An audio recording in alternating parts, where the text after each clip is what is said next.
Welcome to the channel BEd curriculum. आज हम बात करेंगे सेमेस्टर थर्ड में पेपर फर्स्ट के ऊपर। तो इसमें पेपर फर्स्ट है मापन और मूल्यांकन का। तो इसमें पूरी जो है संपूर्ण व्याख्या देखेंगे, संपूर्ण सारांश देखेंगे पूरे सिलेबस का, और कुछ महत्वपूर्ण टॉपिक्स पे बात करेंगे। तो मापन एंड मूल्यांकन पेपर को हम यूनिट फर्स्ट से स्टार्ट करते हैं। इसमें हमारा पहला टॉपिक आ जाता है मापन का। तो मापन एक निरपेक्ष शब्द होता है जिसकी व्याख्या करने में बहुत कठिनाई आती है, क्योंकि मापन की व्याख्या सही शब्दों में करना एक कठिन काम है, जिसका प्रयोग व्यक्ति के जन्म से लेकर मृत्यु तक किया जाता है और विभिन्न दैनिक जीवन के विभिन्न क्षेत्रों में भी मापन का यूज़ हम करते हैं। और बच्चों के जन्म का समय लिखने में, उसका भार लिखने में, दूध को कितनी मात्रा में लिया गया है इसके आंकड़े लिखने में, कपड़ों के आंकड़े लिखने में, हर एक चीज़ में हम माप का यूज़ करते हैं।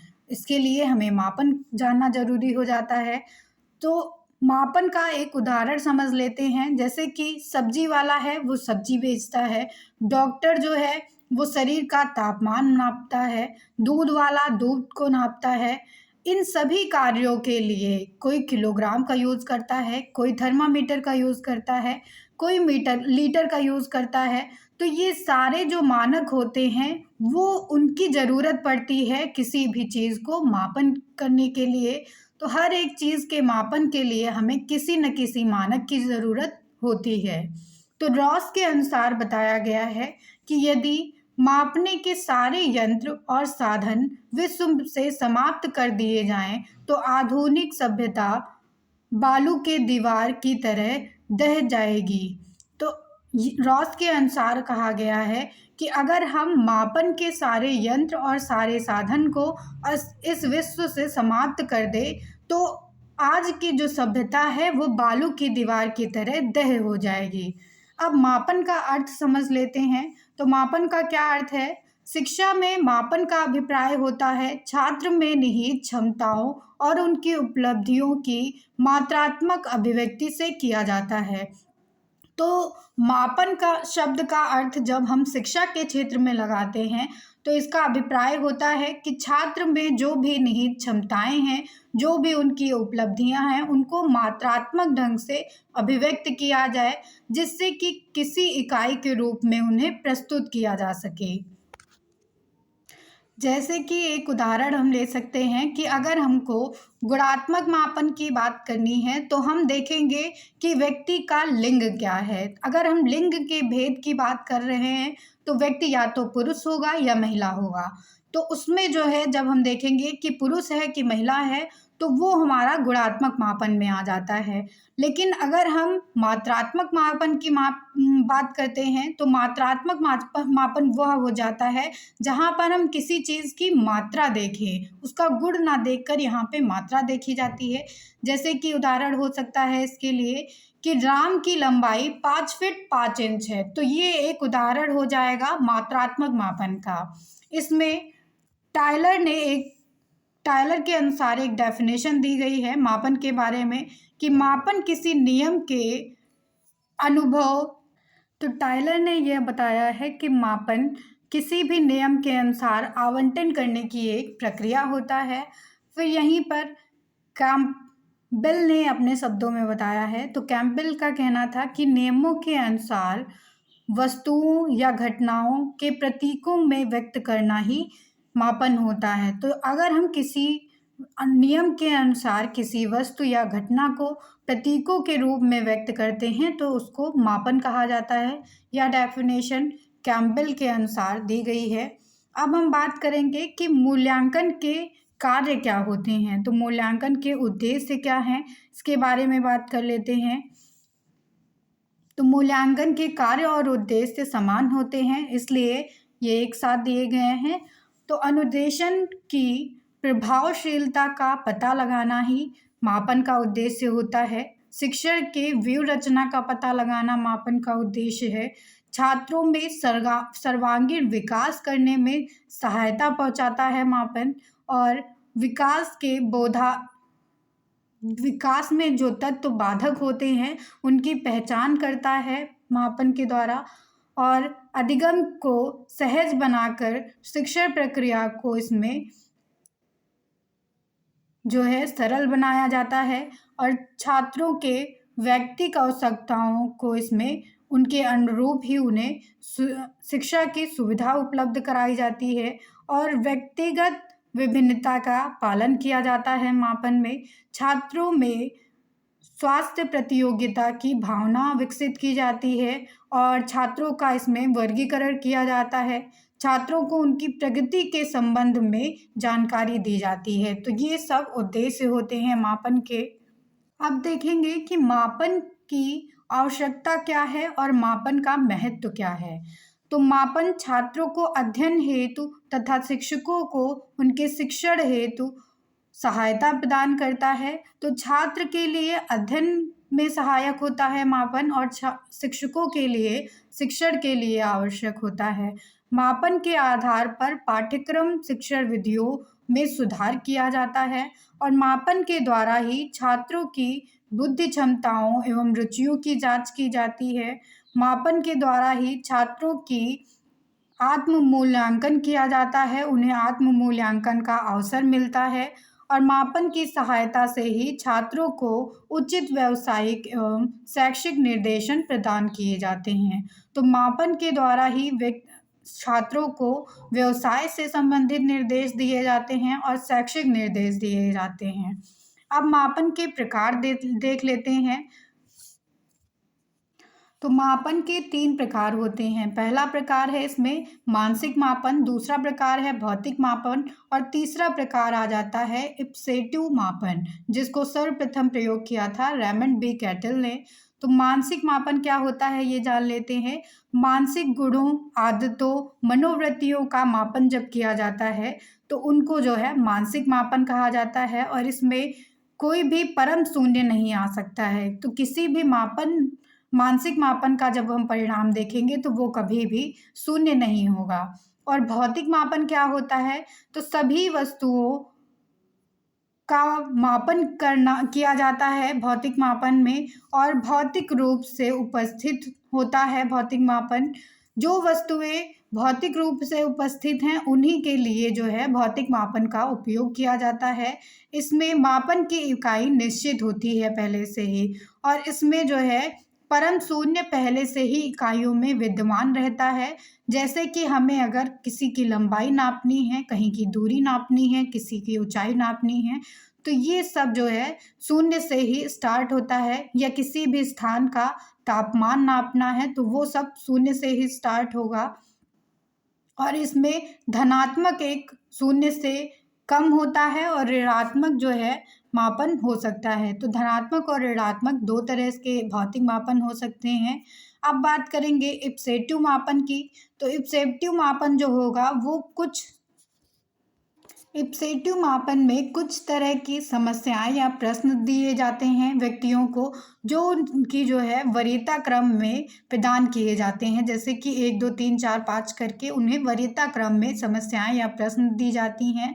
फिर वह किसी को प्रथम वरीयता देता है और अन्य को यह क्रम नहीं प्रदान कर सकता है। तो जिस जो है नंबर को वह वरीयता की प्रथम वरीयता श्रेणी में रख देता है उसको वह दूसरी श्रेणी में रखेगा, उसी श्रेणी में उसे नहीं रखा जा सकता है। जैसे कि ईमानदारी, और जैसे कि संयोग, जैसे कि सत्य, जैसे कि बेईमानी। तो ये सब जो उदाहरण हैं वो इप्सेटिव मापन के उदाहरण हैं। अब बात करेंगे मापन के कार्य क्या क्या होते हैं। तो फंक्शंस ऑफ मेजरमेंट की बात करेंगे। इसमें पहला कार्य होता है भविष्यवाणी करना। तो मापन के द्वारा भविष्यवाणी की जा सकती है।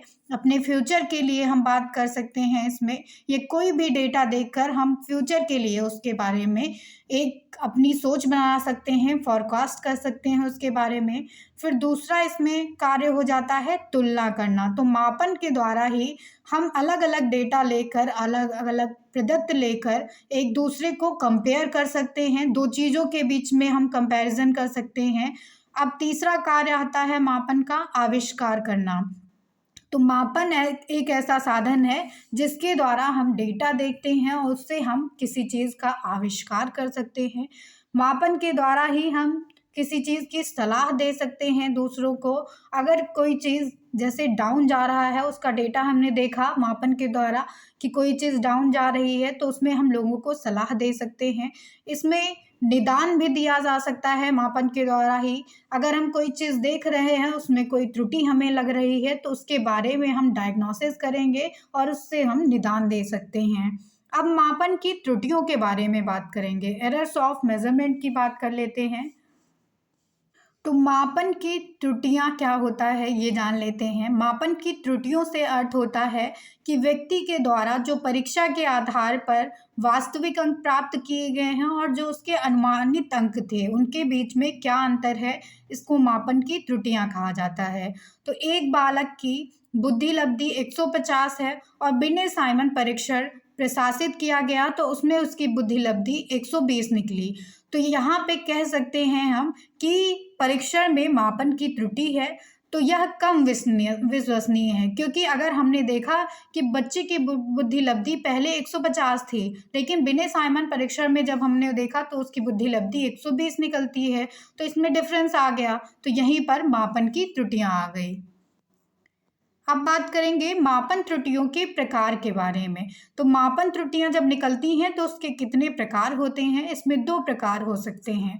जैसे कि आकस्मिक त्रुटि आ जाए या क्रमिक त्रुटि आ जाए। तो जब क्रमिक त्रुटि आएगी तो उसकी बात करेंगे, और जब आकस्मिक त्रुटि आ जाएगी तो इसके बारे में देखेंगे। तो इसके 3 प्रकार हो सकते हैं। पहला प्रकार इसमें आ जाता है आकस्मिक त्रुटि में परीक्षण केंद्रित त्रुटि का। तो परीक्षण केंद्रित जो त्रुटि होगी वो आकस्मिक त्रुटि में आएगी। विद्यार्थी केंद्रित जो त्रुटियां होंगी वो आकस्मिक त्रुटि में आ जाएंगी, और फालांकन संबंधित जो त्रुटियां होंगी वो आकस्मिक त्रुटि में आ जाएंगी। लेकिन जब क्रमिक त्रुटि की बात करेंगे तो इसमें पक्षपात त्रुटि भी कहते हैं इसको हम। इसका उदाहरण है जैसे कि प्रथम टेस्ट की जो सारणी होगी उसको ठीक से ना देख पाना, और किसी परीक्षा से संबंधित मैनुअल में जो है दोष देखना, मानव व्यवहार के अत्यंत ये जो है जटिल समस्याएं होती हैं। तो ये जो है पक्षपात की त्रुटियां आती हैं क्रमिक त्रुटि में। जैसे कि हम किसी भी टेस्ट की सारणी को ठीक से नहीं देख पा रहे हैं, उसके मैनुअल में दोष देख रहे हैं, तो ये सब क्रमिक त्रुटियां होती हैं। अब मापन के स्तर की बात करेंगे तो मापन के कौन कौन से स्तर होते हैं ये जान लेते हैं। यहाँ पर एस स्टीवेंसन ने मापन के कुछ स्तर के बारे में बताया है। तो इन्होंने 4 स्तर दिए हैं। पहला स्तर इसमें आ जाता है नामित मापन का, जिसको नॉमिनल मेजरमेंट कहते हैं। फिर दूसरा स्तर इसमें आ जाता है क्रमिक स्तर, जिसको ऑर्डिनल मेजरमेंट कहते हैं। आंतरिक मापन का स्तर आ जाता है, और फिर चौथा आ जाता है अनुपातिक मापन का स्तर। तो इसमें एक एक करके सबके बारे में जानेंगे। पहला है नामित मापन, जिसको नॉमिनल मेजरमेंट कहेंगे। तो ये कम परिमार्जित स्तर का मापन होता है, और इस प्रकार का मापन किसी गुण विशेषता के नाम पर आधारित होता है। इसमें व्यक्तियों, घटनाओं, वस्तुओं को किसी एक गुण या उसके विशेषता के आधार पर कोई नाम, शब्द, अंक या संकेत के द्वारा प्रस्तुत किया जाता है।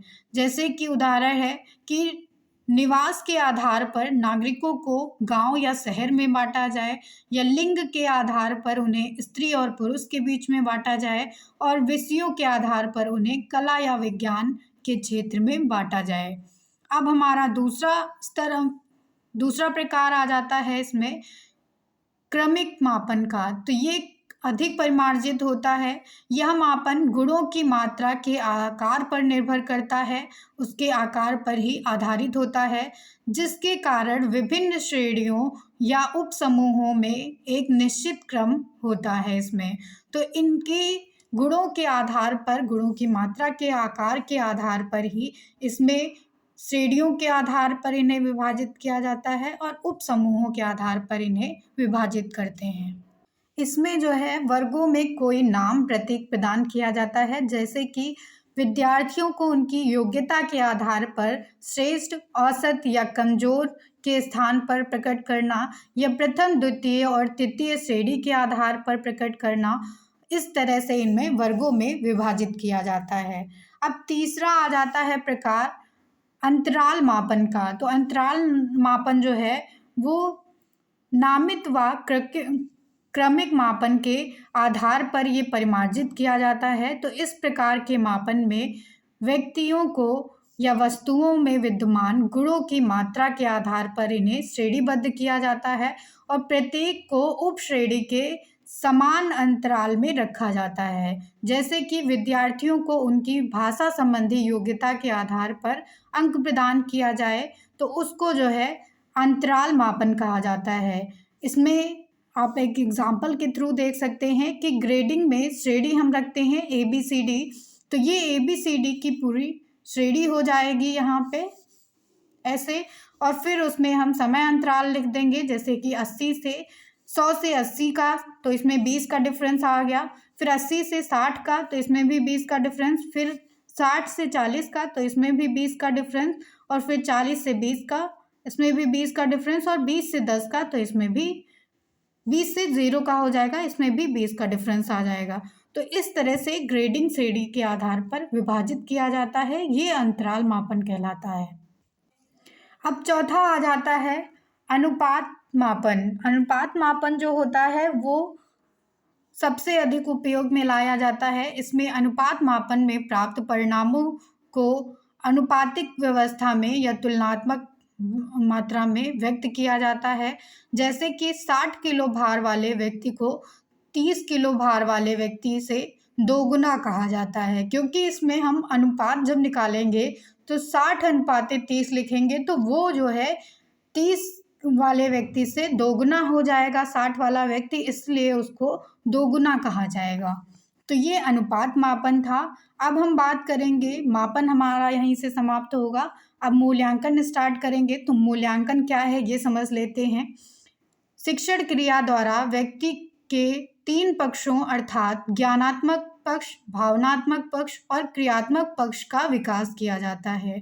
छात्रों की शैक्षिक उपलब्धियों को अंक में व्यक्त करना मापन का उदाहरण होता है। तो छात्र के जब हम शैक्षिक उपलब्धि देखते हैं तो उनको हम अंकों पे व्यक्त कर सकते हैं, इसलिए वह मापन का उदाहरण हो सकता है। जबकि छात्रों के आधार पर उनकी उपलब्धि के स्तर के संबंध में संतोषजनक असंतोषजनक स्थिति का निर्धारण जब हम करते हैं तो यह एक मूल्यांकन का उदाहरण हो जाता है, क्योंकि उनके छात्रों के आधार पर हम उनकी उपलब्धि के स्तर के आधार पर उन्हें माप नहीं सकते हैं, इसलिए इसका मूल्यांकन किया जाता है कि उनका उपलब्धि का स्तर संतोषजनक रहा या असंतोषजनक रहा, तो ये मूल्यांकन का उदाहरण हो जाता है। अब मापन की परिभाषा देखेंगे तो डांडेकर के अनुसार मापन की परिभाषा दी गई है, मूल्यांकन की परिभाषा दी गई है।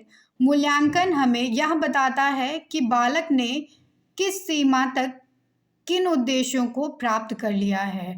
तो मूल्यांकन के विषय में डांडेकर ने बताया है अपनी परिभाषा में कि मूल्यांकन के द्वारा हमें यह पता चलता है कि बालक ने कौन सी सीमा तक कौन से उद्देश्यों को प्राप्त कर लिया है। अब मूल्यांकन के उद्देश्य समझ लेते हैं।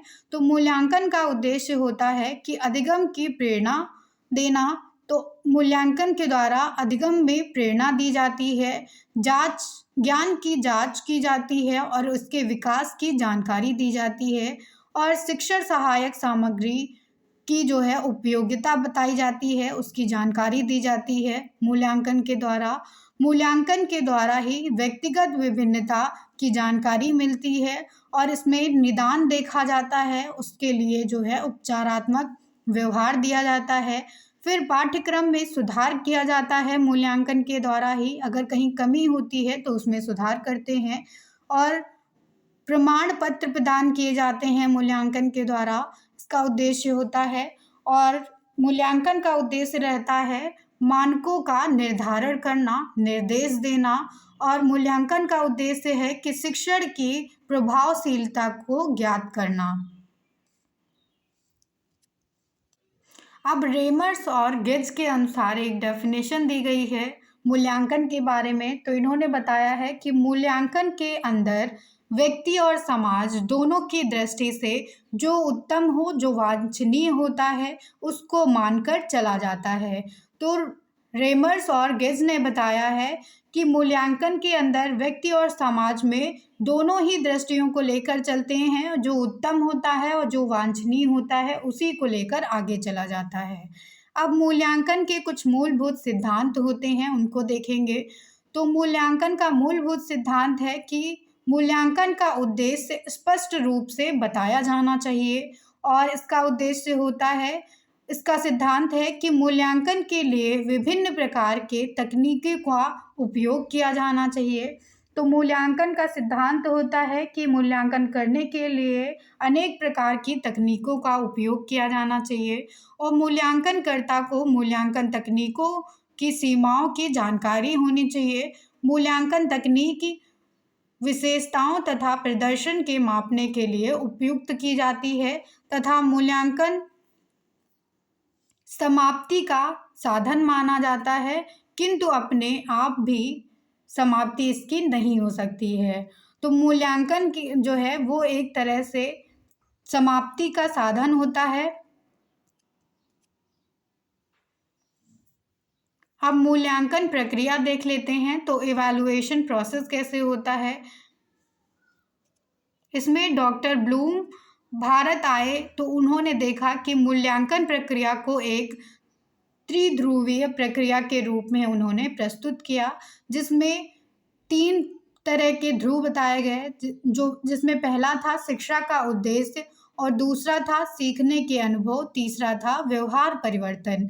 तो मूल्यांकन प्रक्रिया जो चलती है वो 3 ध्रुवों से चलती है, ये एक ट्रायंगल में चलती है। इसमें पहला ध्रुव रहता है शिक्षा के उद्देश्य क्या हैं वो, और दूसरा ध्रुव हो जाएगा सीखने के अनुभव, और तीसरा व्यवहार में कितना परिवर्तन किया जा रहा है ये देखा जाएगा। फिर मूल्यांकन प्रक्रिया के कौन कौन से सोपान होते हैं ये देखेंगे। तो मूल्यांकन प्रक्रिया के सोपान 2 प्रकार के हैं। पहला होगा सामान्य उद्देश्य और दूसरा हो जाएगा विशिष्ट उद्देश्य।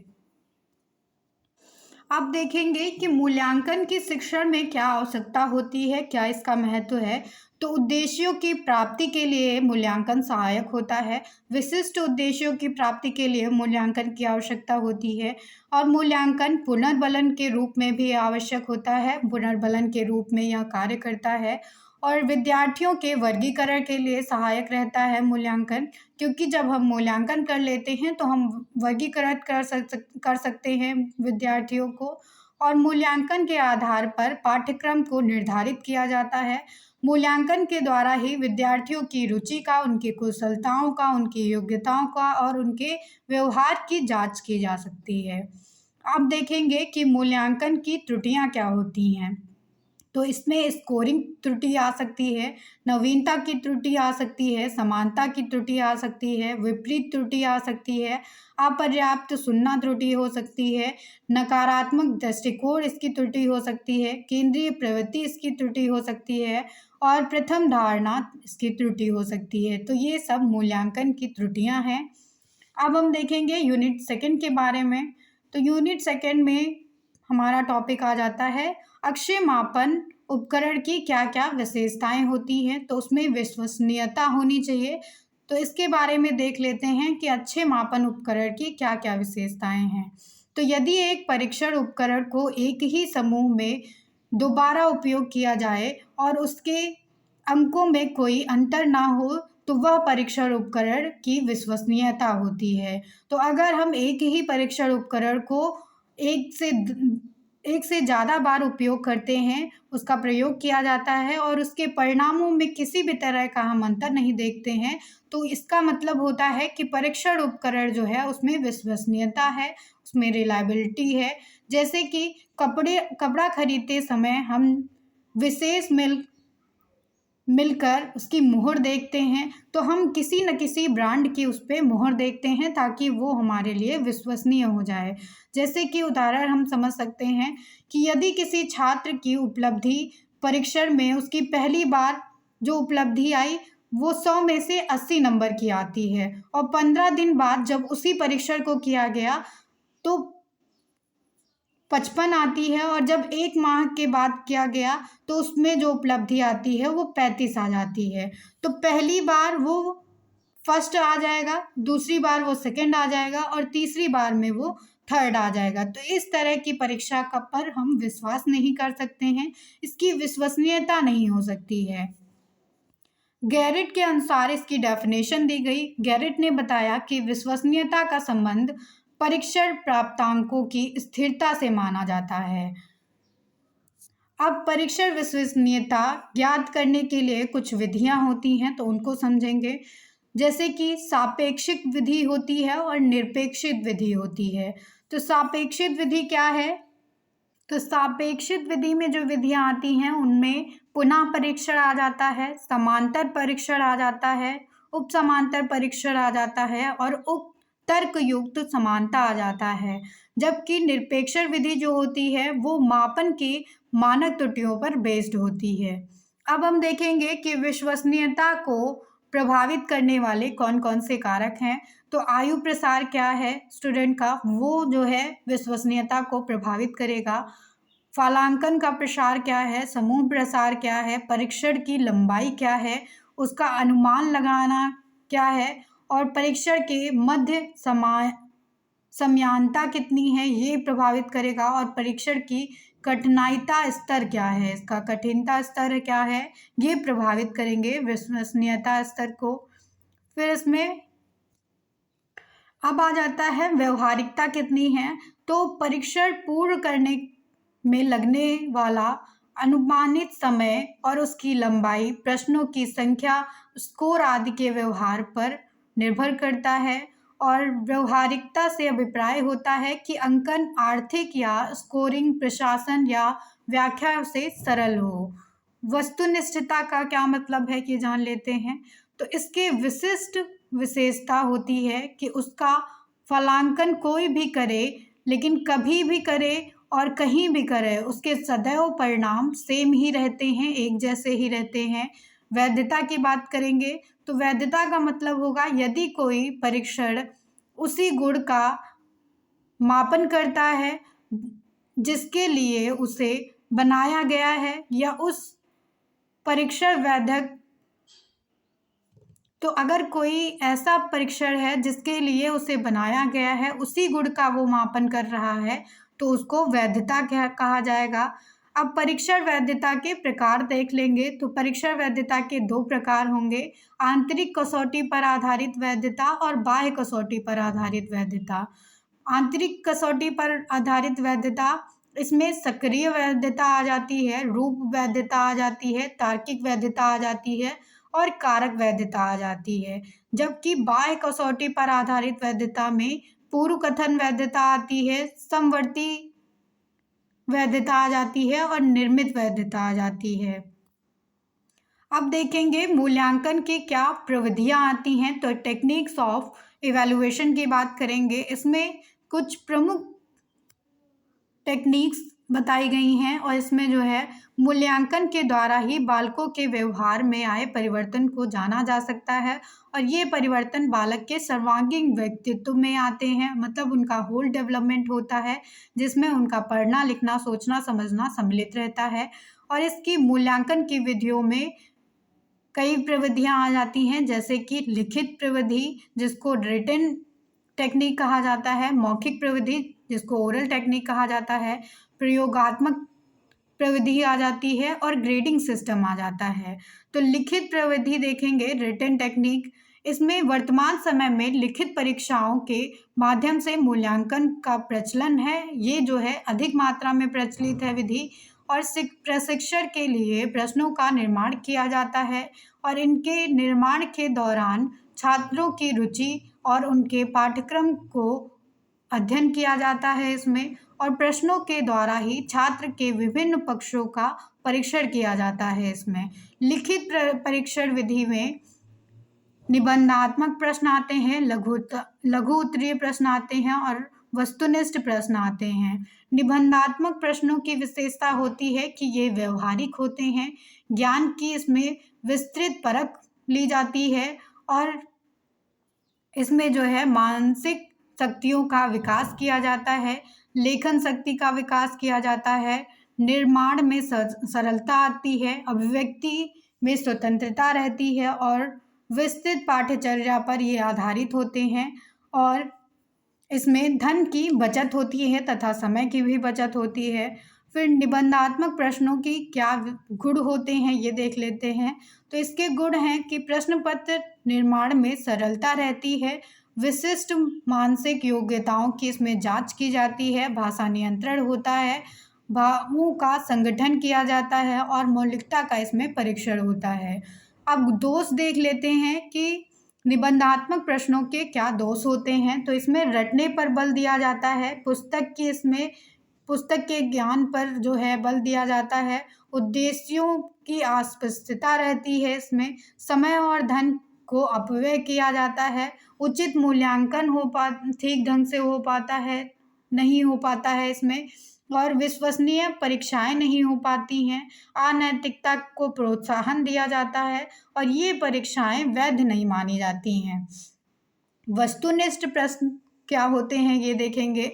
तो निबंधात्मक परीक्षणों के दोष को देखते हुए शिक्षा के क्षेत्र में वस्तुनिष्ठ प्रश्नों को पर अधिक बल दिया गया। तो जब निबंधात्मक परीक्षण का दोष देखा गया तो इसमें वस्तुनिष्ठ प्रश्नों को लाया गया और निबंधात्मक प्रश्नों को वैध और अवैध थे ये और अविश्वसनीयता थी इसमें, इसीलिए वस्तुनिष्ठ परीक्षा को सर्वोत्तम माना गया क्योंकि इसमें सत्य असत्य, विचार, ज्ञान, समझदारी, निर्णय आदि की जांच की जाती है। तो इन सब फैक्टर्स की इसमें जांच कर सकते हैं और ये परीक्षा ज़्यादा वैध मानी जाती है और ज़्यादा इसमें विश्वसनीयता का गुण होता है। अब वस्तुनिष्ठ प्रश्नों के प्रकार क्या हो सकते हैं ये देखेंगे। तो ये जो है प्रत्यास्मरण पर बेस्ड हो सकते हैं, अभिज्ञान पर बेस्ड हो सकते हैं। प्रत्यास्मरण पर बेस्ड है इसका मतलब है कि ये सामान्य प्रत्यास्मरण कर रहे हैं या फिलिंग द ब्लैंक्स में हैं। तो सामान्य प्रत्यास्मरण का मतलब होता है कि एक शब्द या एक संख्या में उत्तर देना, कि जैसे कि भारत के प्रथम राष्ट्रपति कौन थे। और जब हम फिलिंग द ब्लैंक्स की बात करते हैं तो या अपूर्ण वाक्य में लिखे जाते हैं, जैसे कि भारत के वर्तमान प्रधानमंत्री कौन है, तो ये फिलिंग द ब्लैंक्स के रूप में आ गया। फिर आते हैं अभिज्ञान रूप। तो अभिज्ञान रूप अनेक संभावित उत्तर हो सकते हैं इसमें जो ऑब्जेक्टिव क्वेश्चन हो जाते हैं, जैसे कि इसमें दो प्रकार आते हैं, एकांतर अनुक्रिया रूप। एकांतर अनुक्रिया रूप का मतलब होता है कि इसके दो विकल्प होते हैं, या तो हाँ और नहीं में उत्तर होगा या तो सत्य और असत्य में उत्तर होगा। मतलब कि 15 अगस्त 1947 को भारत आज़ाद हुआ, इसमें हाँ या नहीं में आपको आंसर लगाना है। भारत की राजधानी दिल्ली है तो आप हाँ या नहीं में आंसर देंगे। तो इस तरह के क्वेश्चन जो होंगे वो एकांतर अनुक्रिया रूप के उदाहरण होंगे। बहुविकल्पी प्रश्न आ जाते हैं फिर इसमें। तो बहुविकल्पी प्रश्न का मतलब है कि उसमें 4 आपको ऑप्शन दिए होंगे और एक क्वेश्चन पूछा होगा। जैसे कि लोकसभा का कार्यकाल कितना होता है, तो 4 वर्ष, 5 वर्ष, 2 वर्ष, 7 वर्ष कितना होगा ये आपको ऑप्शंस में बताना है। इसके लिए 4 ऑप्शन दिए होंगे। फिर आ जाएगा इसमें समरूप प्रश्न। तो समरूप प्रश्न का मतलब होता है इसके 2 भाग होंगे, जैसे कि इसमें मैच द फॉलोइंग करना होता है आपको। तो ये हो जाएगा कि नरेंद्र मोदी, तो इसमें आपको दिया होगा कि वो राष्ट्रपति हैं, प्रधानमंत्री हैं या क्या है। फिर प्रणब मुखर्जी आपको दिया होगा, तो इसमें बताना होगा कि आपको वो राष्ट्रपति हैं या प्रधानमंत्री हैं। तो इस तरह से आपको मैच द फॉलोइंग दिए होंगे। फिर चुनाव या पूर्ति प्रश्न आते हैं जिनके लिए आपको कई सारे जो है ऑप्शन दिए होते हैं, आपको इसमें फिल करना पड़ता है। तो आपको कई सारे चुनाव के लिए ऑप्शन दिए जाते हैं इसमें और उसकी पूर्ति करनी होती है। फिर अनुपात पूरक प्रश्न आ जाते हैं। अनुपात पूरक प्रश्न का मतलब होता है जैसे कि सुकरात ने प्रश्नोत्तर विधि दी है, तो इसमें आपको अनुपात पूरक लगा होगा, फिर इसमें प्लेटो लिखा होगा। इस तरह से आगे क्वेश्चन बन जाता है इसमें। अब वस्तुनिष्ठ परीक्षण की क्या विशेषताएं होती हैं ये देख लेते हैं। तो वस्तुनिष्ठ परीक्षण जो होंगे वो पर्याप्त नमूना का एक गुण होता है। वस्तुनिष्ठ परीक्षण जो है वो प्राकृतिक निष्ठा पर के अभाव पर बेस्ड होते हैं। वस्तुनिष्ठ परीक्षणों में विश्वसनीयता होती है, इसमें प्रश्नों की वैधता रहती है और ये मितव्ययिता पर बेस्ड होते हैं। वस्तुनिष्ठ परीक्षण जो होते हैं वो अंकन में सरलता रहती है, इनके रटने की प्रवृत्ति की सीमा को ये समाप्त करते हैं और पारस्परिक जांच की उपयोगिता रहती है इसमें। मौखिक प्रविधि अब आ जाती है दूसरे नंबर पे टेक्निक है, तो ये होता है ओरल टेक्निक। इसको जो है गिल्डाइट्स ने इसको दिया था सबसे पहले और इसमें जो है सुकरात का महत्वपूर्ण स्थान है। ये परीक्षाएं जो है मुख्यतः व्यक्तिगत होती हैं, तो ये इंडिविजुअल बेस्ड टेस्ट होते हैं। मौखिक प्रविधियों का प्रयोजन किस तरह से किया जाता है ये देखेंगे। तो विद्यार्थियों के विचार और उनकी कल्पना शक्ति का विकास किया जाता है इसमें। विद्यार्थियों की स्मरण शक्ति का विकास करते हैं इसमें। उनकी रचनात्मक और एकाग्रता का विकास किया जाता है तथा अध्ययन किए गए पाठ की जो है अभ्यास कराया जाता है, उनकी पुनरावृत्ति कराई जाती है छात्रों को। मौखिक अभिव्यक्ति का महत्व क्या होता है, तो इसका महत्व आ जाता है परिश्रम या समय की बचत की जाती है इसमें और शीघ्र गति से कार्य किया जाता है मौखिक अभिव्यक्ति में। इसमें आत्मविश्वास में वृद्धि की जाती है और मौखिक अभिव्यक्ति के द्वारा ही स्मरण और कल्पना शक्ति का विकास किया जाता है। मौखिक अभिव्यक्ति के द्वारा ही शुद्ध आदत का विकास किया जाता है। अब तीसरी प्रविधि आ जाती है, तीसरी टेक्निक है प्रयोगात्मक प्रविधि, जिसको प्रैक्टिकल टेक्निक कहा जाता है। तो प्रयोगात्मक कार्यों का उपयोग विद्यार्थियों द्वारा सैद्धांतिक ज्ञान के व्यवहारिक प्रयोग की क्षमता उत्पन्न करने के लिए किया जाता है और इसमें प्रायोगिक विधि को दो भागों में बांटा गया है। पहला आ जाता है आंतरिक प्रयोग। तो आंतरिक प्रयोग का मतलब होता है कि छात्र द्वारा किसी सूत्र को प्रयोग में सामग्री उपकरण की सहायता से किए गए कार्य को माना जाता है। जैसे कि विज्ञान विषय के लिए आंतरिक प्रयोग का उपयोग किया जाता है। लेकिन जब हम बाह्य प्रयोग की बात करते हैं तो बाह्य प्रयोग का मतलब होता है कि इस प्रकार के मूल्यांकनों को छात्र के जीवन से जोड़कर उनको ज्ञान दिया जाता है, उनको जो है सिद्ध करके दिखाया जाता है। जैसे कि कुछ दूरी दौड़ना, सत्य बोलना, चित्र बनाना, मिट्टी का कार्य करना, तो ये सब बाह्य प्रयोग हैं। अब आ जाती है नेक्स्ट टेक्निक, जिसको ग्रेडिंग सिस्टम कहा जाता है। तो ग्रेडिंग सिस्टम का क्या मतलब है, भारतीय शिक्षा प्रणाली में सत्र 2009 से लेकर 10 में ग्रेडिंग प्रणाली की शुरुआत की गई थी। इसके आधार पर 7 बिंदु आते हैं ग्रेडिंग प्रणाली में और जिससे प्रावधान किया गया है। ये 7 बिंदु होते हैं ओ A B C D E और एफ। तो इस तरह से ये ग्रेड होते हैं 0 से लेकर, तो 7 ग्रेड इस तरह से दिखाए गए हैं यहाँ पे 0 to F के लिए। ये यहाँ पे ग्रेड दिखाए गए हैं। फिर इसमें अंक आ जाते हैं। तो अंक आपको जैसे 6 से शुरू किया गया, फिर 6 हो गया, 5 हो गया, 4 हो गया, 3 हो गया, 2 हो गया और 1 हो गया और 0 हो गया। तो इसमें जब शाब्दिक अर्थ लिखा जाएगा तो 6 का मतलब होगा विशिष्ट, फिर 5 का मतलब हो जाएगा अति उत्तम, 4 का मतलब उत्तम, 3 का मतलब औसत, 2 का मतलब निम्न हो जाएगा, निष्कृष्ट हो जाएगा मतलब 1 का, और 0 का मतलब होता है अति निकृष्ट। अब मूल्यांकन के उपकरण कौन कौन से होते हैं, तो टूल्स ऑफ इवैल्यूएशन के बारे में जानेंगे। इसमें जो है मूल्यांकन उपकरण छात्रों की क्षमताओं, प्रगति और उनके विकास को पहचानने का एक महत्वपूर्ण भाग रहता है। मूल्यांकन उपकरण छात्रों के प्रारंभिक वर्षों, सेमेस्टर तथा विषय के जानने के लिए शिक्षक को सहायता प्रदान करते हैं और शिक्षक मूल्यांकन हेतु विभिन्न प्रकार के उपकरणों का उपयोग करता है। जैसे कि निरीक्षण विधि का, जिसको ऑब्जर्वेशन मेथड कहते हैं, ज्यामितीय विधि का और प्रक्षेपण विधि का या प्रश्नोत्तर विधि का, साक्षात्कार विधि का। तो ये सारे परीक्षण शिक्षक करता है छात्रों पर, जिसमें एक एक करके सबके बारे में जानेंगे। तो निरीक्षण विधि सबसे पहले जानते हैं, जिसको ऑब्जर्वेशन मेथड कहा जाता है। तो ये सब मूल्यांकन के टूल्स होते हैं। निरीक्षण विधि पहला टूल है इसमें, जिसमें शोधकर्ता बालक के व्यवहार का विभिन्न वातावरण में अवलोकन करता है और प्रयोज्य के रुचि, उसके बौद्धिक स्तर, संवेगात्मक आदि का निरीक्षण किया जाता है इसमें। निरीक्षण के आधार पर एक विशेष रिपोर्ट तैयार की जाती है इसमें, जिससे कि विश्लेषण कर छात्रों के व्यवहार के बारे में एक निश्चित निष्कर्ष निकाला जाता है। तो जब टीचर पूरी तरह से निरीक्षण कर लेता है पूरे छात्र के व्यवहार का, उनकी हर एक गतिविधि का, तब वह एक विशेष रिपोर्ट निकालता है जो उनके निश्चित निष्कर्ष को दिखाती है।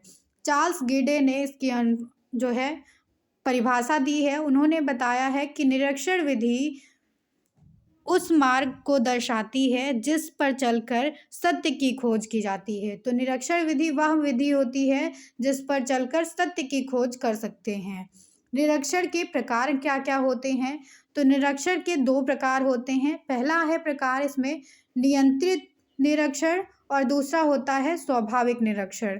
नियंत्रित निरीक्षण का मतलब है कि सर्वप्रथम इसको जर्मनी के नवजात बालकों की ज्ञानात्मक प्रतिक्रिया के अध्ययन के लिए उपयोग किया गया था। तो नियंत्रित निरीक्षण जो विधि है, इसको सबसे पहले जर्मनी में नवजात बालकों की ज्ञानात्मक प्रतिक्रिया को अध्ययन करने के लिए उपयोग किया गया था और इसमें कुछ न कुछ नियंत्रण रखा जाता है, तब निरीक्षण किया जाता है। जबकि स्वाभाविक निरीक्षण जो होता है वह कक्षा के छात्रों के व्यवहार का निरीक्षण करना, तो ये एक स्वाभाविक निरीक्षण की प्रक्रिया है। अब निरीक्षण के चरण कौन कौन से होते हैं ये देख लेते हैं। तो इसमें योजना पहले बनाई जाती है, फिर व्यवहार का निरीक्षण किया जाता है, फिर छात्रों के व्यवहार का लेखन किया जाता है, फिर उसका विश्लेषण करते हैं और लास्ट में उसकी व्याख्या कर सारांश लिखते हैं। अब दूसरा टूल आ जाता है समज्यामिति। समज्यामिति का मतलब है कि समाज संबंधों का मापन करना, अभिलेखन करना और उनका जो है मात्रात्मक प्रविधि के रूप में व्यक्त करना होता है। और इसका विकास मनोचिकित्सक जैकब एल मोरेनो ने समाज संरचना तथा मनोवैज्ञानिक भलाई के बीच में संबंध स्थापित करने के लिए अध्ययन किया था। और साइकोमेट्री शब्द लैटिन भाषा के 2 शब्दों से मिलकर बना है, जिसमें सोशियो और मेट्रम आता है, जिसका योग बनता है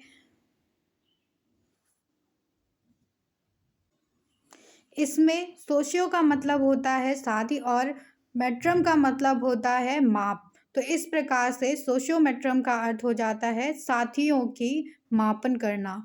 और डब्ल्यू बेट्स ने लिखा है कि समाज में एक समूह के सदस्यों में समाज संबंधों का वर्णन करने की एक प्रविधि होती है। तो समाज मिति एक ऐसी विधि होती है जिसके द्वारा समूह के सदस्यों में सामाजिक संबंध का वर्णन किया जाता है। समाज में प्रविधि के कुछ गुण होते हैं, कुछ लाभ होते हैं, जिसमें पहला लाभ आ जाता है पारस्परिक पसंद का जो है इसमें अध्ययन किया जाता है, पसंद नापसंद जानी जाती है, प्रतिनिधि चयन और संबंधित अध्ययन किए जाते हैं, संप्रेषण मार्गों का अध्ययन किया जाता है, विश्वसनीयता का अध्ययन किया जाता है, पारस्परिक अंतःक्रियाओं का अध्ययन किया जाता है और सामूहिक मनोबलों एवं पूर्वाग्रह का अध्ययन किया जाता है। कम खर्चीली यह प्रविधि होती है। तो ये कुछ लाभ और गुण थे समाजमिति प्रविधि के। अब हम इसके दोष देख लेते हैं क्या क्या हैं। तो समाजमिति प्रविधियों के कुछ दोष होते हैं, जैसे कि यह केवल छोटे समूहों के अध्ययन के लिए ही ज़्यादा उपयोगी मानी जाती है और इसमें अध्ययन की पूरक विधि ही ली जाती है और यह केवल कुछ प्रश्नों की ही जानकारी देती है, इसमें गहन अध्ययन संभव नहीं होता है। तो यह कुशल एवं अनुभवी अध्ययन तथा कर्ताओं का इसमें अभाव रहता है। कुशल अनुभवी और अध्ययनकर्ताओं का इसमें अभाव रहता है। अब हमारी नेक्स्ट विधि आ जाती है इसमें, जो है प्रक्षेपण प्रविधियाँ, जिसको प्रोजेक्टिव टेक्निक कहा जाता है। तो इसका सर्वप्रथम प्रयोग सिगमंड फ्रॉइड ने किया था। सिगमंड फ्रॉइड ने सुरक्षात्मक प्रक्रिया के रूप में इसका उपयोग किया था। प्रक्षेपण द्वारा व्यक्ति अपने भाव, विचार, आकांक्षाएं, निराशाएं, संवेग आदि को दूसरों को दिखा पाता है। तो ये एक ऐसी विधि है जिससे व्यक्ति अपने भावों को, अपने विचारों को दूसरों तक पहुंचा सकता है। मैकडोनाल्ड लाडेल के अनुसार एक डेफिनेशन दी गई है प्रक्षेपण विधि के बारे में। तो इन्होंने बताया है कि प्रक्षेपण विधि एक ऐसी मनोवैज्ञानिक रचना है जिसमें व्यक्ति दूसरों पर ऐसी भावना या संवेग को स्थानांतरित करता है जिसका उसने दमन कर लिया है। तो यह प्रक्षेपण विधि ऐसी विधि है जिसके द्वारा व्यक्ति ऐसी भावनाओं को, ऐसे संवेगों को दूसरों तक स्थानांतरित करता है जिसका उसने दमन कर लिया होता है। और प्रक्षेपण विधि के कुछ प्रकार होते हैं जैसे कि रोशा का स्याही धब्बा परीक्षण और प्रासंगिक अंतर्बोध का परीक्षण, बालकों का अंतर्बोध का परीक्षण, शाब्दिक साहचर्य का परीक्षण और चित्रपूर्ति का परीक्षण। तो ये सब प्रक्षेपण के प्रकार होते हैं।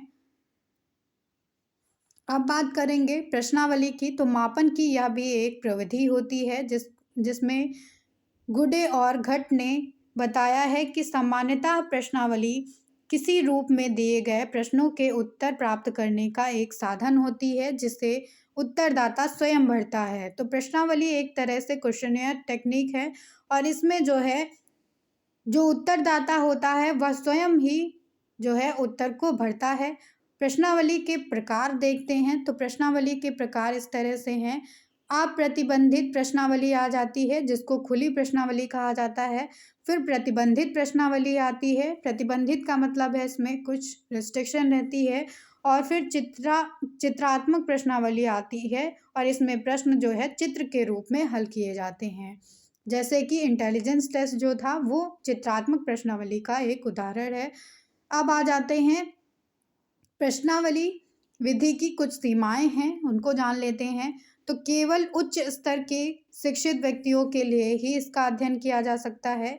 इसमें पक्षपात रहित पूर्ण प्रतिचयन होता है और प्रश्नों की रचना में कठिनाई रहती है। इसमें अधिकांश उत्तरों का अपर्याप्त रूप में इसमें उपलब्ध होना ये इसकी एक सीमा है और इसमें गहन एवं सतत अध्ययन के लिए अनुपयुक्त होता है। अब है नेक्स्ट टेक्निक जिसको साक्षात्कार कहा जाता है। इंटरव्यू टेक्निक है ये। साक्षात्कार का अंग्रेजी रूपांतरण होता है इंटरव्यू और यह इंटर और व्यू से मिलकर बना है। इंटर का अर्थ होता है आंतरिक और व्यू का मतलब होता है अवलोकन करना, जिससे हम कह सकते हैं कि आंतरिक अवलोकन करना इंटरव्यू का मतलब है। इसके संबंध में हमको प्रत्यक्ष रूप में कुछ भी दिखाई नहीं देता है, तो हम इसमें आंतरिक अवलोकन करते हैं, इसलिए हमें प्रत्यक्ष रूप से इसमें कुछ भी दिखाई नहीं देता है। चैपलिन के अनुसार ये डेफिनेशन दी गई है कि साक्षात्कार आमने सामने होने वाला वह वार्तालाप है जिसका उद्देश्य तथ्यपूर्ण सूचना प्राप्त करना होता है। तो इसमें तथ्यपूर्ण उद्देश्य होता है जिसमें सूचना प्राप्त की जाती है इसके द्वारा। गुडे एवं हॉट के अनुसार एक डेफिनेशन है कि मौलिक रूप से साक्षात्कार सामाजिक आंतरिक अंतःक्रिया की एक प्रक्रिया होती है। अब साक्षात्कार की कुछ विशेषताएं हैं, ये देख लेते हैं। तो यह दो या दो से अधिक व्यक्तियों के लिए ज़्यादा कैपेबल रहता है। तथ्य संकलन किया जाता है, क्रमबद्ध प्रविधि होती है यह, और इसमें अंतर्वैयक्तिक स्थिति ली जाती है और विशिष्ट उद्देश्य होते हैं इसके। साक्षात्कार के प्रकार क्या क्या हैं ये देख लेते हैं। तो इसमें पहला प्रकार आ जाता है संरचित साक्षात्कार जो संरचना पे आधारित होता है। दूसरा आ जाता है असंरचित साक्षात्कार जो संरचना पर आधारित नहीं होता है, उसको असंरचित साक्षात्कार कहेंगे। तो संरचना के आधार पर अगर हम साक्षात्कार के प्रकार देखें तो दो प्रकार होंगे इसके, संरचित साक्षात्कार और असंरचित साक्षात्कार। और फिर औपचारिकता के आधार पर देखेंगे तो औपचारिक साक्षात्कार होगा और अनौपचारिक साक्षात्कार होगा, इसके भी दो प्रकार होंगे। उद्देश्यों के आधार पर अगर हम साक्षात्कार को बांटें तो ये 3 तरीके का हो जाता है। निदानात्मक साक्षात्कार, उपचारात्मक साक्षात्कार और अनुसंधान साक्षात्कार। संपर्क के स्वरूप के आधार पर बांटे तो ये अल्पकालिक साक्षात्कार इसमें आ जाएगा और दीर्घकालिक साक्षात्कार आ जाता है। उत्तरदायित्व की संख्या के आधार पर अगर हम साक्षात्कार करें तो इसमें दो प्रकार आ जाते हैं, व्यक्तिगत साक्षात्कार और सामूहिक साक्षात्कार। साक्षात्कार विधि के कुछ गुण होते हैं, जैसे कि विशेष विषय घटनाओं का अध्ययन किया जाता है, इसमें गहन अध्ययन होता है। अमूर्त घटनाओं का अध्ययन किया जाता है, अध्ययन में लचीलापन रहता है और अतीत की घटनाओं का इसमें अध्ययन किया जाता है। तो ये कुछ गुण हैं साक्षात्कार विधि के। अब आ जाता है टेस्ट या परीक्षण। तो टेस्ट या परीक्षण का क्या मतलब है? तो परीक्षण से अभिप्राय होता है परीक्षार्थी के ज्ञान, उसके कौशल, उसकी योग्यता, उसकी शारीरिक स्वास्थ्य आदि का आंकन करना। ये परीक्षण मौखिक रूप से हो सकते हैं, कागज या कंप्यूटर पर प्रशासित हो सकते हैं। और परीक्षण की विशेषताएं देख लेते हैं। तो ये तकनीक विशेषताएं और व्यवहारिक विशेषताएं होती हैं इसके कुछ। तो गुड टेस्ट की दो विशेषताएं हैं, तकनीकी विशेषताएं और व्यवहारिक विशेषताएं। तकनीकी विशेषताएं में आता है मानकीकरण करना, विश्वसनीयता होना, वस्तुनिष्ठता होना, वैधता होना, विभेदीकरण होना और मानक होना और विशिष्टता होना। अब व्यवहारिक विशेषताएं देखेंगे तो व्यवहारिक विशेषताओं का मतलब है कि उद्देश्य पूर्णता होना, व्यापकता होना और उपयोगिता होना, प्रतिनिधित्वता होना, सुगमता होना, भाषा होना और सक्षमता होना। अब परीक्षण के प्रकार देख लेते हैं। तो परीक्षण के कई प्रकार होते हैं, जैसे कि आंतरिक परीक्षण, बाह्य परीक्षण, वस्तुनिष्ठ परीक्षण, व्यक्तिनिष्ठ परीक्षण, दक्षता परीक्षण, नैदानिक परीक्षण और प्रगति परीक्षण। तो ये कुछ परीक्षण के प्रकार हैं। अब बात करेंगे परिसूची के बारे में। परिसूची का मतलब होता है इन्वेंटरीज। तो प्रश्नावली का ही दूसरा रूप होता है परिसूची। परिसूची में जिस व्यक्ति का परीक्षण करना होता है उससे पूछने के लिए विस्तृत रूप से व्यक्तिगत संदर्भ पर विभिन्न प्रकार के प्रश्न सम्मिलित होते हैं और इसमें सर्वप्रथम इसका निर्माण वुडवर्थ ने किया था और इन्होंने परिसूची नहीं बल्कि व्यक्तिगत डाटा सीट का नाम दिया था इसको। जबकि थॉर्नडाइक के शब्दों में संसार में यदि कोई वस्तु है तो वह किसी मात्रा में है और इसीलिए उसका मापन संभव होता है। तो थॉर्नडाइक ने बताया कि संसार में जो भी वस्तुएं हैं वो किसी न किसी मात्रा में हैं, इसीलिए हम उनका मापन कर सकते हैं। सामान्यतः दो प्रकार की परिसूचियां होती हैं, जैसे कि एक है एक आयामी व्यक्तित्व परिसूची और दूसरी होती है बहुआयामी व्यक्तित्व सूची।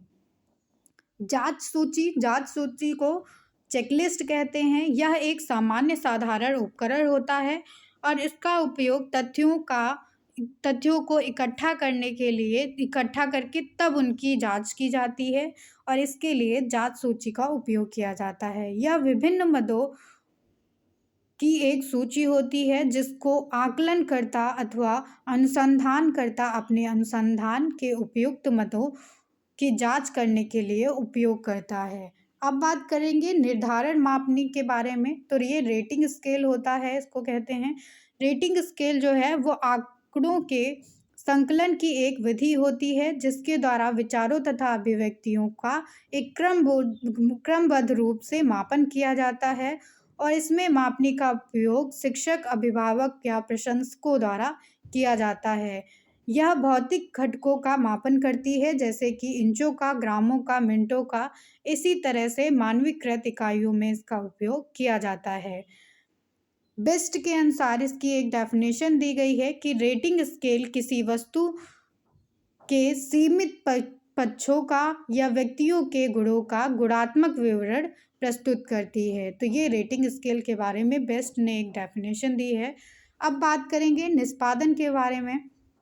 तो निष्पादन सर्वोत्तम हो सकता है, जैसे कि ये रेटिंग स्केल हो सकती है कि सर्वोत्तम, अति उत्तम या उत्तम, सामान्य, सामान्य से निम्न, असंतोषजनक या अत्यंत असंतोषजनक।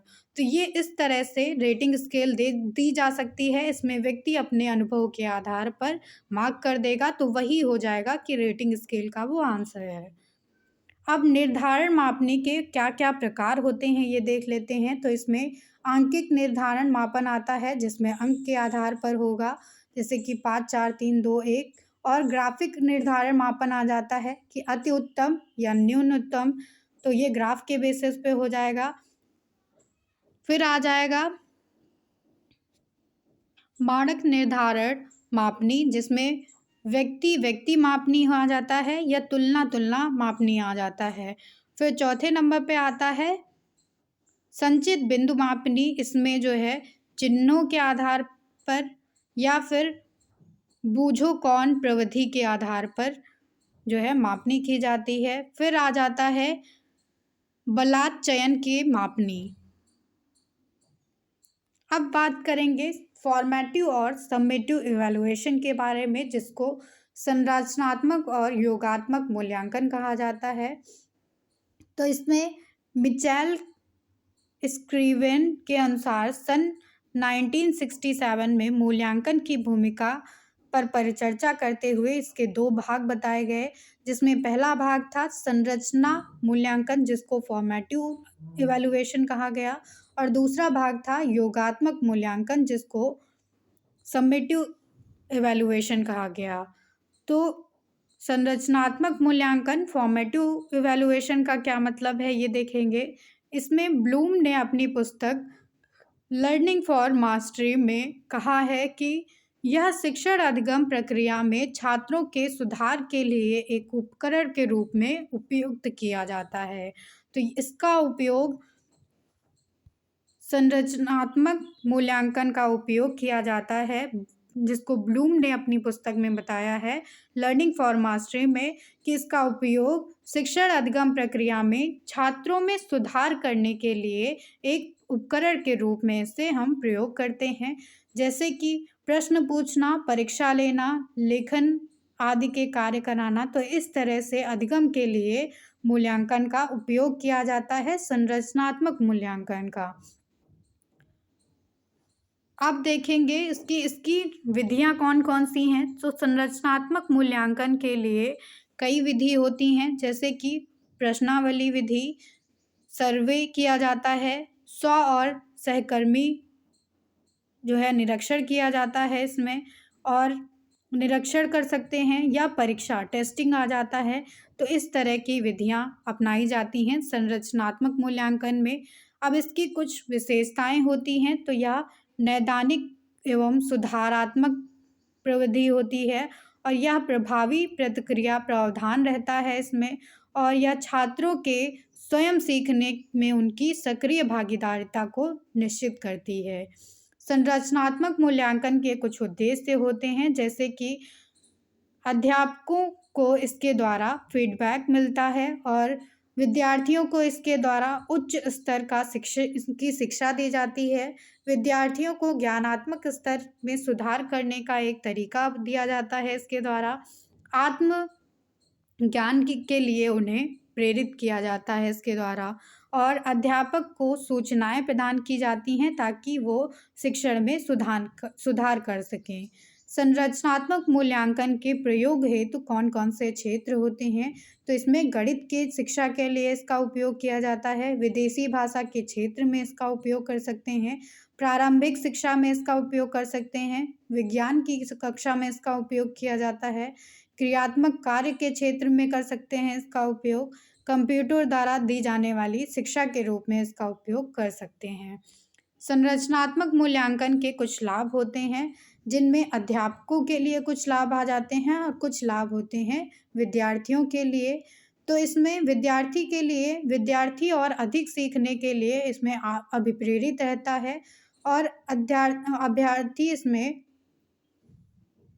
स्व अधिगम के लिए तैयार रहता है। अध्यापक के साथ साथ इसमें मूल्यांकन का भी लाभ होता है। विद्यार्थी बहुत से कौशलों पे इसमें सीख सकता है, जैसे कि सेल्फ असेसमेंट पर, सेल्फ इवैल्यूएशन पर। अब देखेंगे कि संरचनात्मक मूल्यांकन के क्या दोष होते हैं। तो व्यक्तित्व के सभी पक्षों का इसमें मूल्यांकन नहीं किया जाता है और इसके कुछ संकुचित क्षेत्र होते हैं। प्रारंभिक स्तर पर इसमें मूल्यांकन जो किया जाता है वो छात्र के भविष्य के बारे में भविष्यवाणी नहीं करता है। तो ये कुछ संरचनात्मक मूल्यांकन के दोष हैं। अब योगात्मक मूल्यांकन की बात करेंगे, समेटिव इवैल्यूएशन जिसको कहते हैं। इसके बारे में माइकल स्क्रू ने नहीं बल्कि समेटिव इवैल्यूएशन सन 1967 में दिया गया था और समेटिव शब्द का अर्थ संबंध से होता है, सम्मेशन से होता है, जिसका अर्थ है कि योग करना, और इसका योगात्मक या अंकलित मूल्यांकन में जो है के रूप में भी इसको जाना जाता है। तो योगात्मक मूल्यांकन को ही आंकलित मूल्यांकन के नाम से भी जाना जाता है। इसका उदाहरण है कि अंतिम योजना या छमाही परीक्षा होना। तो जब अंतिम योजना बनाई जाती है या छमाही परीक्षा ली जाती है तो उसको योगात्मक मूल्यांकन कहते हैं, समेटिव असेसमेंट कहते हैं।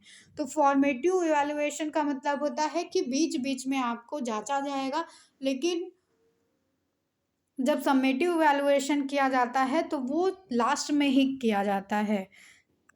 जैसे कि इसमें संपूर्ण पक्षों में संबंधित सूचनाएं एकत्र की जाती हैं और उनका संश्लेषण किया जाता है, विश्लेषण किया जाता है और छात्रों की सफलता के आधार पर ही पुनर्बलन उन्हें दिया जाता है। योगात्मक मूल्यांकन को अधिगम का मूल्यांकन के नाम से भी जाना जाता है। योगात्मक मूल्यांकन का उपयोग आमतौर पर एक छात्र की अन्य छात्रों के मध्य तुलना करने के लिए भी किया जाता है और प्रायः वर्ष में सेमेस्टर में अंत में जो है इसे किया जाता है। एक सप्ताह में इसे आयोजित कर देते हैं योगात्मक मूल्यांकन को। और योगात्मक मूल्यांकन की सूचनाएं एकत्र करने के लिए कुछ विधियां हैं, जैसे कि यूनिट टेस्ट कराना, प्रोजेक्ट देना, पोर्टफोलियोज बनवाना और सेमेस्टर एग्ज़ाम कराना। योगात्मक मूल्यांकन के कुछ गुण होते हैं, जैसे कि यह एक मूल्यांकन व्यापक मूल्यांकन होता है और इसमें छात्रों के सभी पक्षों का मूल्यांकन किया जाता है। इस मूल्यांकन का उद्देश्य किसी पूर्व निश्चित शिक्षा नीति पर बेस्ड नहीं होता है। छात्रों के ज्ञान का स्तर देखा जाता है इसमें और सूचना एकत्रित करने के लिए इसमें वैध एवं विश्वसनीय उपकरणों का उपयोग किया जाता है। फिर योगात्मक मूल्यांकन के कुछ दोष होते हैं। तो यह मूल्यांकन प्राथमिक स्तर पर कम प्रभावशील होता है और सूचनाओं को एकत्र करने में धन अधिक व्यय होता है इसमें, और सूचनाओं का क्षेत्र इसमें अत्यंत व्यापक होने के कारण अधिक समय लगता है। अब हम बात करेंगे सतत एवं व्यापक मूल्यांकन के बारे में, जिसको कंटिन्यूअस एंड कॉम्प्रिहेंसिव इवैल्यूएशन कहा जाता है। तो सतत मूल्यांकन एक ऐसी प्रक्रिया होती है जो शिक्षण अधिगम प्रक्रिया के साथ साथ चलती रहती है, जिससे कि छात्रों के अनुभवों, उनके व्यवहारों में होने वाले परिवर्तन का लगातार मूल्यांकन किया जाता है, जिसको सतत एवं व्यापक मूल्यांकन कहा जाता है। और सतत मूल्यांकन लिखित, मौखिक आदि रूपों में किया जा सकता है। इसे छात्र के प्रति माह अध्ययन का लेखा जोखा रखा जाता है और इसका आशय निरंतर होने वाले मूल्यांकन से होता है। व्यापक मूल्यांकन का अर्थ अगर हम समझें तो व्यापक मूल्यांकन एक ऐसी प्रक्रिया के रूप में समझा जा सकता है जो छात्रों के ज्ञानात्मक, भावनात्मक और संज्ञानात्मक पक्षों सभी का पूर्ण एवं व्यापक आकलन करता है और इस आकलन के लिए विभिन्न उपकरणों का या तकनीकों का उपयोग किया जाता है। और सतत एवं व्यापक मूल्यांकन परीक्षा सुधार के लिए कई सारे नियमों पर या सिद्धांतों पर आधारित होता है, जैसे कि जो व्यक्ति शिक्षण कार्य करता है उसी व्यक्ति के द्वारा इसमें मूल्यांकन किया जाता है। इसमें बाह्य परीक्षण का कोई यूज़ नहीं किया जा सकता है और मूल्यांकन द्वारा विद्यार्थी के बहुआयामी पक्षों के बीच में जानकारी प्राप्त की जाती है और मूल्यांकन कार्य सत्र के अंत में ना होकर निरंतर इसमें चलता रहता है। तो सतत एवं व्यापक मूल्यांकन में मूल्यांकन कार्य लगातार चलता रहता है और इसमें शिक्षण कार्य व्यक्ति के द्वारा ही किया जाता है, विद्यार्थी के द्वारा ही किया जाता है और ये बहुआयामी पक्षों की जानकारी देता है। सतत एवं व्यापक मूल्यांकन के कुछ उद्देश्य होते हैं। तो इसमें छात्रों का बहुआयामी पक्षों पर जांच की जाती है। छात्रों की उत्तम आदतों तथा उनके व्यक्तित्व के विकास में सहायता प्रदान की जाती है। शैक्षिक एवं सह शैक्षिक क्षेत्रों में उनका समायोजन बिठाया जाता है और छात्रों की प्रगति के विषय में उनके माता-पिता को सूचित किया जाता है और सूचनाओं का आदान-प्रदान किया जाता है इसमें, और विषय पर आधारित सामूहिक कार्य इसमें कराए जाते हैं। सतत एवं व्यापक मूल्यांकन की आवश्यकता क्या है, इसका महत्व क्या है, ये जानेंगे।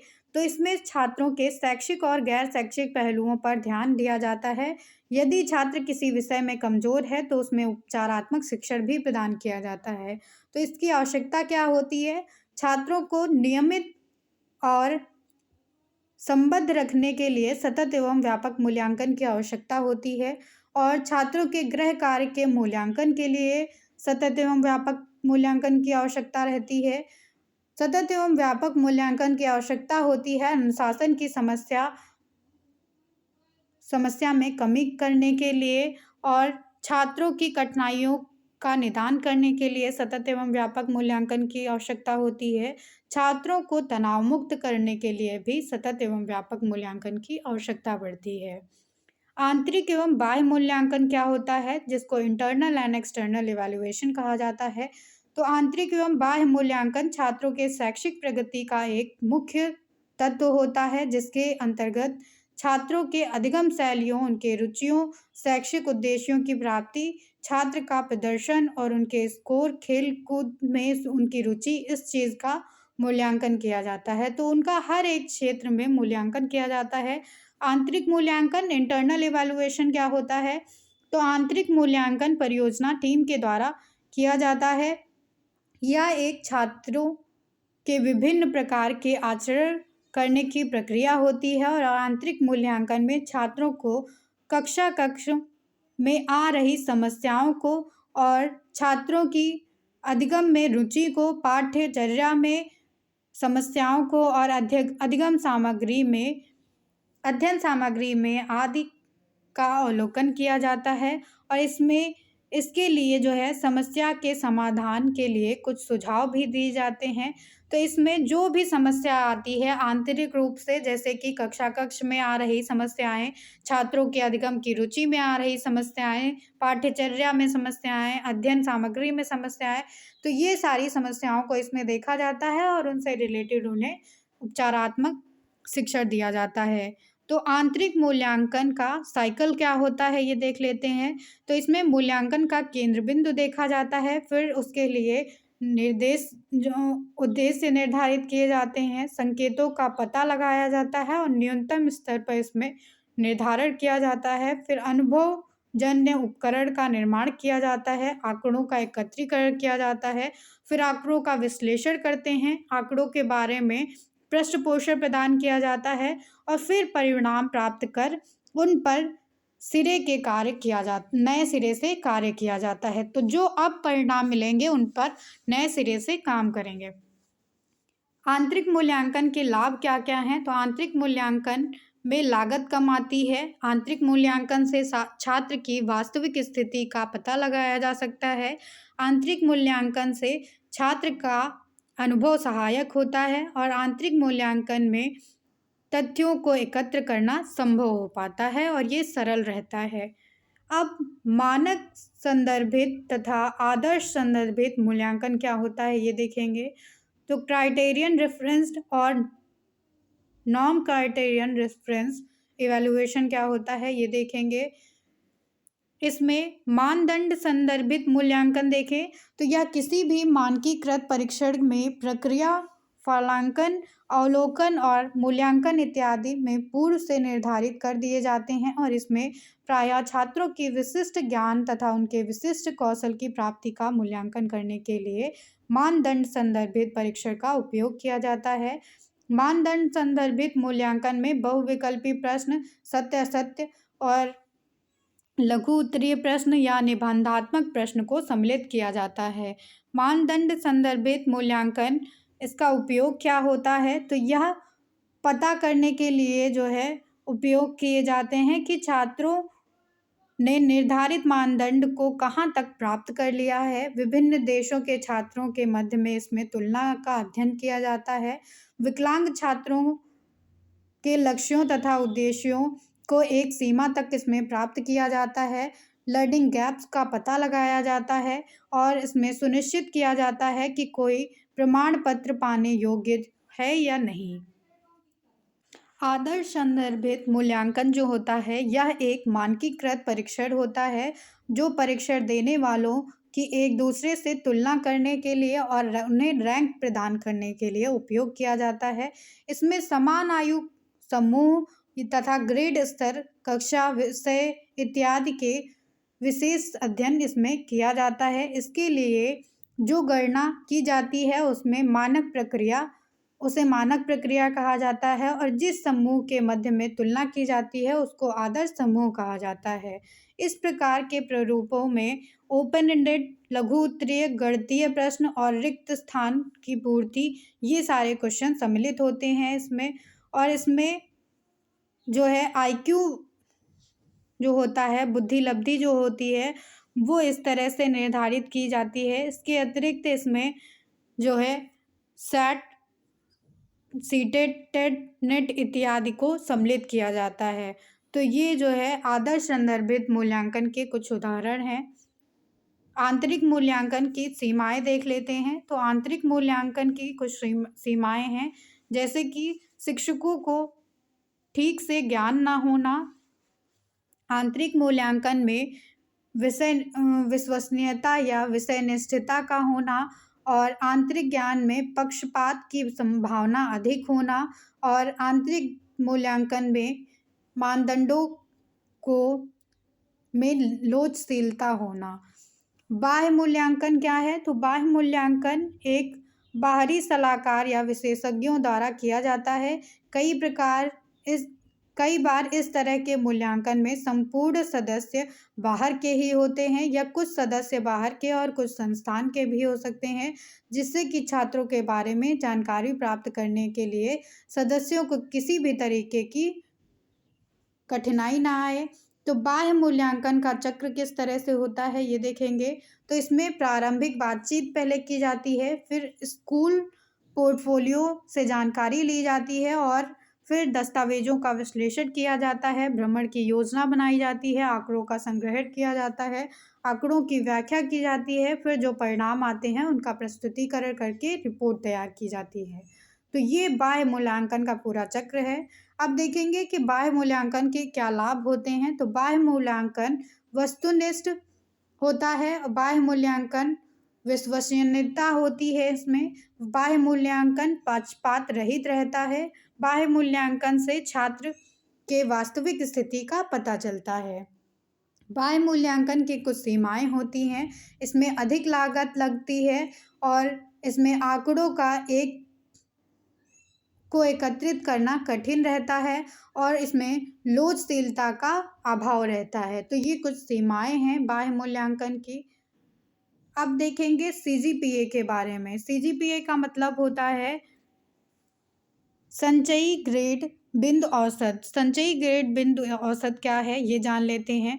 तो शिक्षा में ग्रेडिंग सिस्टम उपलब्धि स्तर को बढ़ाने के लिए तथा उसको मानकीकृत माप को लागू करने के लिए एक प्रक्रिया है तो CGPA एक तरह की प्रक्रिया होती है जिसमें ग्रेडिंग सिस्टम की उपलब्धि को बढ़ाया जाता है और उसमें मानकीकृत माप को लागू किया जाता है। इसके अतिरिक्त इस विधि के आधार पर ग्रेड पॉइंट निर्धारित किए जाते हैं और इस प्रकार का सभी सेमेस्टर में प्राप्त छात्रों के प्राप्तांकों का औसत निकाला जाता है और किसी विद्यालय या कॉलेज द्वारा प्रदत्त एक समान ग्रेड को गुणा करके और उनका योग कर लिया जाता है। तो इस प्रकार यह सभी विषयों से प्राप्त ग्रेड पॉइंट का औसत होता है। तो CGPA एक तरह से सभी विषयों से प्राप्त ग्रेड पॉइंट होता है, उसका औसत होता है। छात्रों के औसत को 9.5 से गुणा करके CGPA निकाला जाता है। इसे परंपरागत आकलन की विधि से बेहतर माना जाता है और उच्च स्तरीय संस्थान इस प्रकार के अवलोकन का उपयोग करते हैं। CGPA के कुछ लाभ होते हैं। तो यह अक्सर ग्रेडों को संख्यात्मक में परिवर्तित करता है और ग्रेड पॉइंट को गुणात्मक माप के लिए परिवर्तित करता है। स्कोर को सामान्य बनाने के लिए यह विस्तृत पैमाना होता है। यह पूर्वाग्रहों को कम करता है तथा साथ ही समूहों के मध्य अंतर में कमी लाता है। GGPA को देख लेते हैं। तो GGPA का मतलब होता है ग्रेजुएट ग्रेड अंक औसत। तो ग्रेजुएट ग्रेड अंक औसत किसी विशेष कोर्स में पंजीकृत छात्र द्वारा अर्जित ग्रेड का औसत होता है, जो ABCDEF के रूप में प्रदर्शित किया जाता है। GGPA का उपयोग डिग्री कॉलेज में इसका उपयोग किया जाता है। GGPA एक संख्या है जो कि पाठ्यक्रम में अर्जित अंतिम ग्रेड के औसत मूल्य को प्रदर्शित करता है तथा GGPA का तात्पर्य होता है छात्र द्वारा अर्जित सभी ग्रेड को जोड़कर उस आंकड़े को ग्रेड में विभाजित करने पर जो औसत प्राप्त होता है उसे GGPA कहा जाता है।